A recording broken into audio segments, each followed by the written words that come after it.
Dimanche matin, un matin printanier de Palestine, tout plein de douceur, de lumière, de chants d'oiseaux. Dans le haut quartier de Jérusalem, à peine l'aube venue, un groupe de femmes se hâte au long des rues monstrueuses. Elles se dirigent vers la porte d'Éphraïm, sur leur épaule ou en équilibre sur leur tête. Selon la coutume orientale, elles portent de lourds paquets. Elles sont là, 5 ou 6.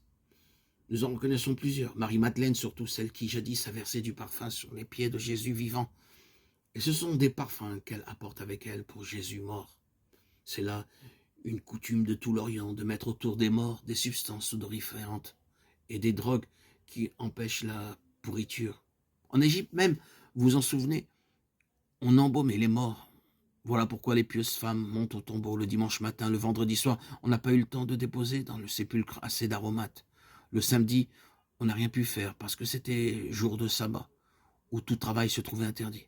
Vite, vite, elles courent presque dans leur émotion et leur impatience, et en avançant, elles se disent l'une à l'autre, qui donc nous enlèvera la pierre qui ferme l'entrée de la tombe? Cette lourde meule, nous n'avons pas la force de la faire rouler. Or, en arrivant devant le sépulcre, elle pousse un cri. Il est ouvert, la pierre a été roulée du côté, et le tombeau est vide. Que s'est-il passé? Elles sont confondues, encore plus troublées.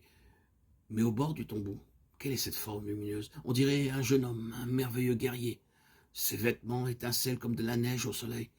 À quelques mètres de là, les gardes, les sentinelles mises par le Sanhédrin sont écroulés, immobiles, regardent avec stupeur le personnage incandescent. Un ange? C'est l'ange du Seigneur qui accomplit le miracle et fait rouler hors de sa rainure cette dalle que 20 hommes n'eussent pu déplacer. Et tandis que les femmes, à leur tour frappées de stupeur, examinent tout en silence, la voix céleste se fait entendre. Pourquoi cherchez-vous parmi les morts celui qui est vivant? Jésus n'est point ici. Il est ressuscité. Souvenez-vous de ce qu'il vous avait dit jadis, qu'il serait livré aux mains de ses ennemis, qu'il serait crucifié, mais qu'il ressusciterait le troisième jour. Aujourd'hui, c'est fait. Il est ressuscité. Alors quel bouleversement, quelle joie! À quelle vitesse elles vont courir, ces femmes croyantes et généreuses, traverser toute la ville, descendre là où elles savent que se cachent les apôtres? Non, elles ne sont pas toutes, une reste. Marie-Madeleine, qui aime Jésus encore plus que les autres. Elle est tombée à genoux, elle prie, elle pleure, elle est si troublée qu'elle ne comprend pas bien ce qui se passe.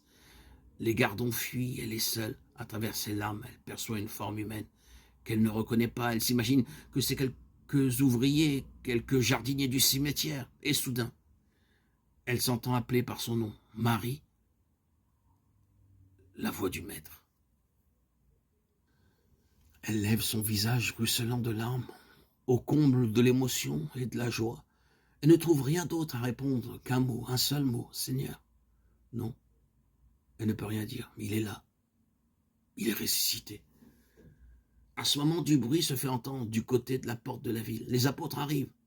Ils ont hésité avant de croire ce qu'on leur a rapporté. Des racontars, des histoires de femmes. Enfin, ils ont accepté de se diriger vers le Golgotha, pas très convaincus. Voici Jean d'abord, qui, plus jeune, a couru plus vite. Voici Pierre lui-même, le chef des apôtres. Il regarde, n'en croyant pas leurs yeux. Tout est vrai. La pierre est retirée, le tombeau est vide. Les linceuls sont posés à terre. Tout s'est donc passé comme le divin maître l'avait prédit à maintes reprises. Il est ressuscité.